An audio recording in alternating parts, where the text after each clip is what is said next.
అదే సమయంలో ఈరోజు దేశంలోని 12 ప్రాంతాల్లో పారిశ్రామిక కారిడార్లు ఏర్పాటు చేస్తున్నారు.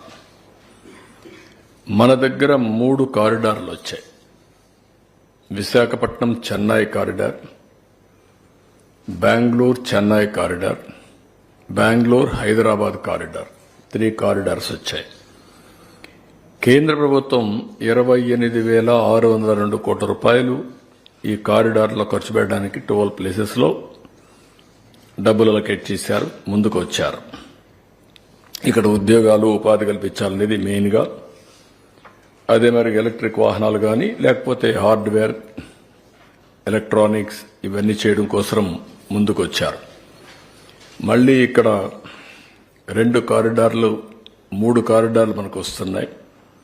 ఒకటి కడపలో కొప్పర్తి, ఇది 2,596 ఎకరాల్లో కొప్పర్తి పారిశ్రామిక హబ్ వస్తుంది. దీనికి 2,137 కోట్ల రూపాయలు మనం ఖర్చు పెడుతున్నాం. 54,000 మందికి ఎంప్లాయ్మెంట్ వస్తుంది. రెండోది కర్నూలు జిల్లా ఓర్వకల్, ఇది 2,620 ఎకరాల్లో ఓర్వకల్ పారిశ్రామిక హబ్. దీని మీద 2,786 కోట్ల రూపాయలు ఇన్ఫ్రాస్ట్రక్చర్ మౌలిక సదుపాయాలకు ఖర్చు పెడుతున్నాం. దీంట్లో 12,000 కోట్ల రూపాయలు మినిమం పెట్టుబడులు వస్తాయి.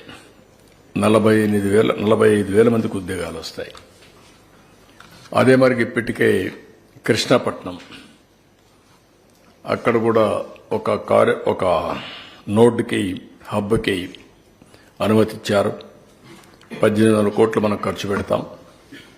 అది కూడా అక్కడే కృష్ణపట్నం పోర్ట్ ఉంది, దానికి కూడా ఇంపాక్ట్ ఉంటుంది.